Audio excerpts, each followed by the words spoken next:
ഇന്നത്തെ ഗോസ്പൽ പറയുന്നു, failure is never final.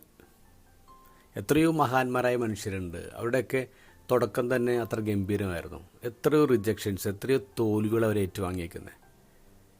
Abraham Lincoln 26 election ക്യാമ്പയിനിൽ തോറ്റുപോയെന്ന് പറയാം. American dancer and actor Fred Astaire അദ്ദേഹം MGM സ്റ്റുഡിയോയിൽ ഇൻ്റർവ്യൂവിന് പോയപ്പോൾ അവരുടെ റിസൾട്ട് എങ്ങനെയായിരുന്നു? ഇയാൾക്ക് പാടാൻ അറിയില്ല, ഇയാൾക്ക് ഡാൻസ് ചെയ്യാൻ അറിയില്ല, ആക്ട് ചെയ്യാൻ അറിയില്ല, ഇയാൾ ആൻസം അല്ല, ഇയാൾക്ക് കഷണ്ടി ഉണ്ട് എന്ന് പറഞ്ഞ് റിജക്റ്റ് ചെയ്യാണ്. അമിതാഭ് ബച്ചനെ കുറിച്ച് കേട്ടിട്ടില്ലേ? ഓൾ ഇന്ത്യ റേഡിയോ അദ്ദേഹത്തിൻ്റെ ശബ്ദം റിജക്റ്റ് ചെയ്തതാണ്.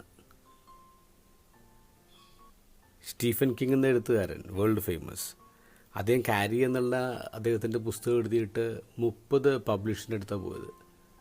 30 പേര് റിജക്റ്റ് ചെയ്തു. അവസാനം മടുത്തിട്ട് ഈ മനുഷ്യൻ അതുകൊണ്ട് വേസ്റ്റ് ബാസ്കറ്റിലിടെ അയാളുടെ മാനുസ്ക്രിപ്റ്റ്.